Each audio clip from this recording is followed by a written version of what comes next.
Welcome to That's Good Sports. I'm Brandon. I actually believed the Broncos would make it through one offseason without firing a coach, Perna. I also thought the Ravens were the best team in the NFL, so what the hell do I know? John Elway fired offensive coordinator Rich Scangarello Sunday at the exact moment the Chiefs were losing by 24 points. Props to Elway for knowing that was the exact moment Broncos fans would be most receptive to a bizarre firing. Former Giants head coach Pat Shurmur appears to be the guy the Broncos really wanted, so we'll discuss his hiring and the Scangy firing and what the Broncos may or may not do in free agency. Again, Broncos.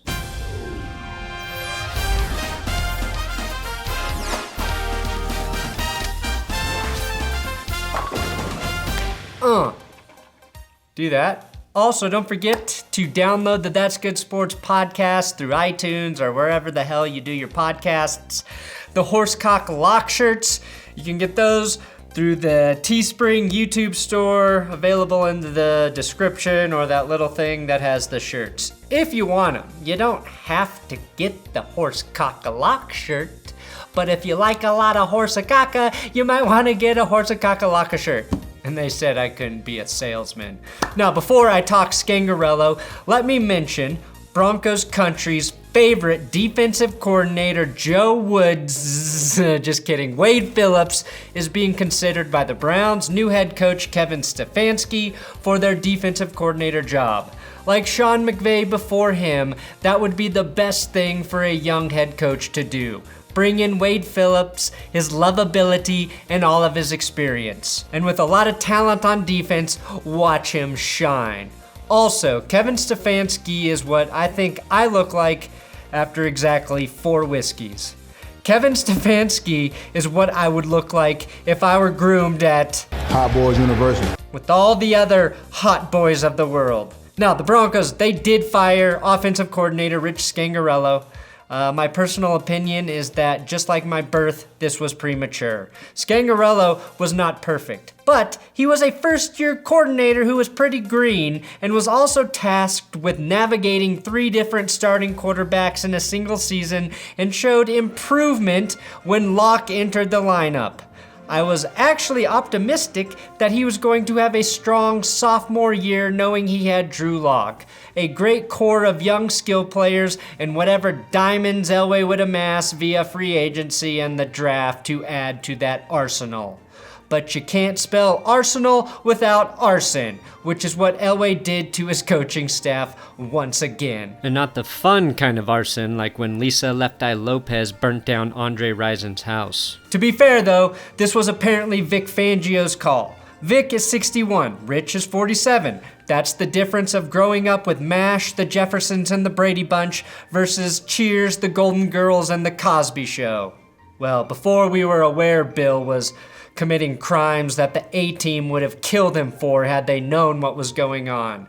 Vic and Rich simply spoke different languages. After firing Rich Scangarello, it became apparent that they will hire former Giants head coach Pat Shurmur to mixed reviews. And while he hasn't been officially hired yet, it was reported that he would be by the big guns, Shefty and Rappaport. So it's a done deal. Now Shermer is 54 years old, so he can bridge the television gap much more easily than Scangarello. Some people believe Shermer is a great offensive coordinator, based on almost no evidence to truly support that.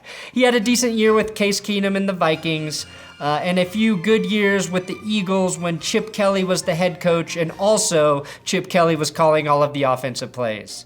Now, thanks to Joseph Mahoney for posting this chart with the averages for Shermer's offenses through his coaching career. His average rank of total offense, 16. Average rushing offense, 13.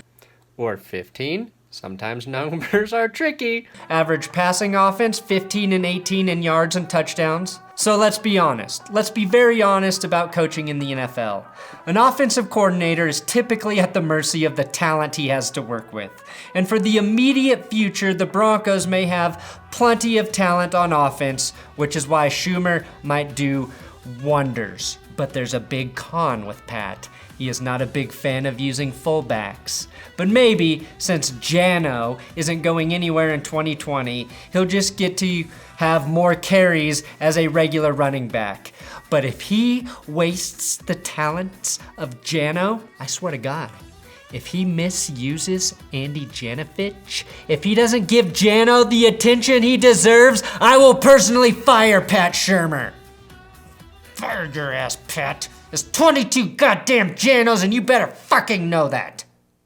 22 Janos. It's 22 Janos. Sorry, I would protect Jano like he was my own son. I asked him if he wanted a ring and if he knew that he's going to be the girl in the relationship. And so, but he's just a... Now the positive things for Shermer are as follows. His first name is Pat, and the Broncos are best when a Pat is in the building. He's got experience and will return to coordinating after a head coaching stint. When guys return from jobs that are difficult and just in general suck to coordinate again, they tend to do well. That is based on about as much evidence as saying Shermer is an excellent offensive coordinator, but it sounds very nice. But the real nugget reported by Benjamin Albright is that Drew Lock was Pat Shurmur's favorite quarterback in the draft last year, but Giants GM Dave Gettleman wanted Danny Nickelknuckles. The Broncos were also allegedly Shurmur's top choice because Drew Kids on the Lock is his favorite supergroup. Always nice to have the guy who wants to be here. If you look at the quarterbacks Shurmur has worked with in Sam Bradford, Nick Foles, Case Keenum, old Eli, and rookie Danny Bitcoin, Drew Lock has the potential to be the best player he's ever had running his offense. Plus, this shows John Elway is continuing to grow and learn as an NFL GM. He made the mistake of signing Case Keenum, and now he knows he should have hired the guy who got the best out of Case Keenum. The one thing Shermer has that Scangarello didn't is a lot of NFL experience. He's had stints as offensive coordinator and head coach, which is great for a coordinator, and I think Vic Fangio really wanted a guy he could trust on Sundays. Like the kind of coach Vic has to say nothing to. I literally think Fangio wants to have nothing to do with the Broncos offense. He just can coach the defense on Sundays. Shermer can easily manage the game from the offensive side of the ball. Now let's look briefly ahead to free agency.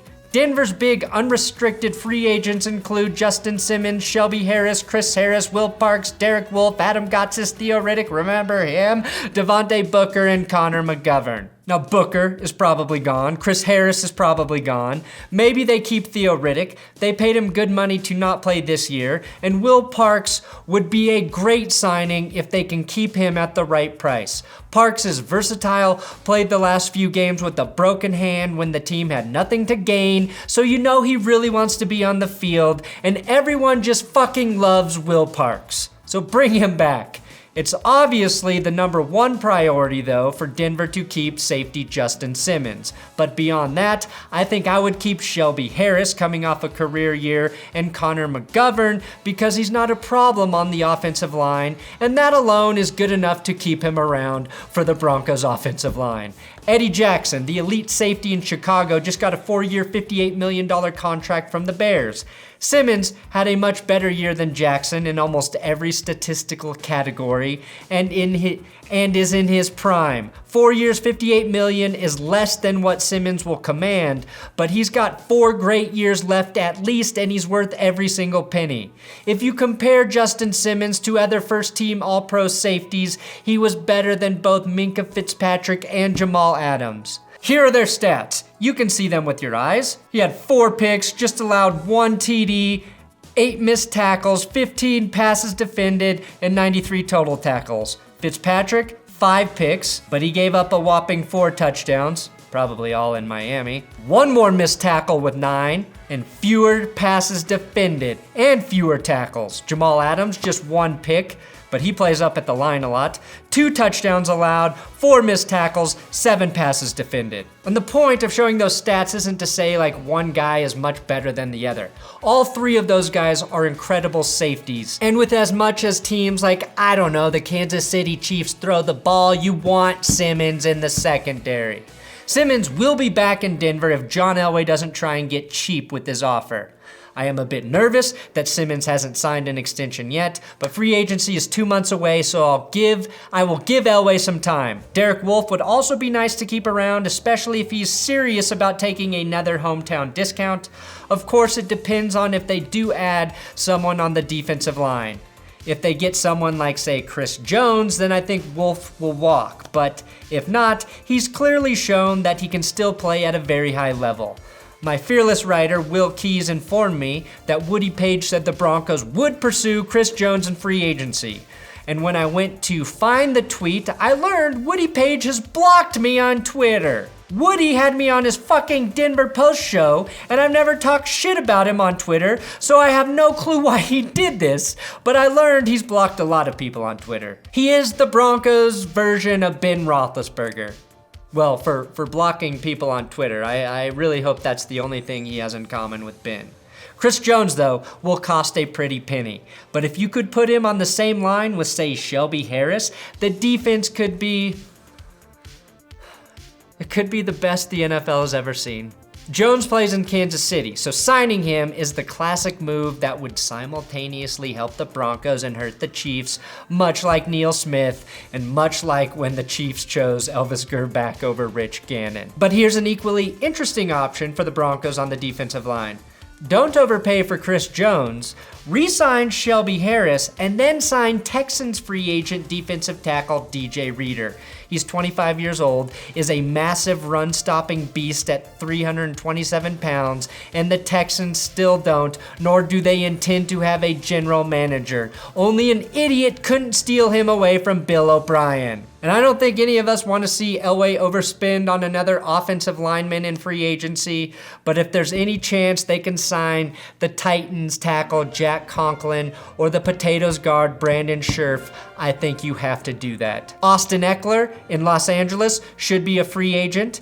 He played college ball at Western State in Colorado, and I couldn't think of anything more dangerous in the Broncos backfield than having two Mr. Colorados back there, specifically because Eckler is a machine at catching passes out of the backfield. And finally, maybe consider Tennessee's corner Logan Ryan. Ryan will be 29 at the start of next season and is coming off of a 5-pick regular season and of course the pick 6 to vanquish the Patriots. The Broncos hinted they would target a corner in free agency, which we all assumed after we learned that Chris Harris Jr. was offered a 3-year, $36 million extension by the team before the trade deadline, which he declined. I think there's about a 1% chance Strap Harris is back in Denver next season, and I based those numbers off of my stomach calculator, gut feeling. Now, I think in terms of addressing any defensive needs through free agency, we have to trust Fangio's eye for good players. Bryce Callahan's injury makes him an ongoing question mark, but Kareem Jackson was an absolute slam dunk. So whoever he wants, Elway, get it for him. Thanks for watching another episode of That's Good Sports. Please subscribe here on YouTube. I'm on Twitter, Instagram, at Brandon Perna. Make sure you follow me there so I can get more followers than Woody Page, and then I can block Woody. I want 1 million Twitterers so I can block Woody Page. I don't even know how many Twitter followers he has because I can't see his profile. Why, Woody? Why?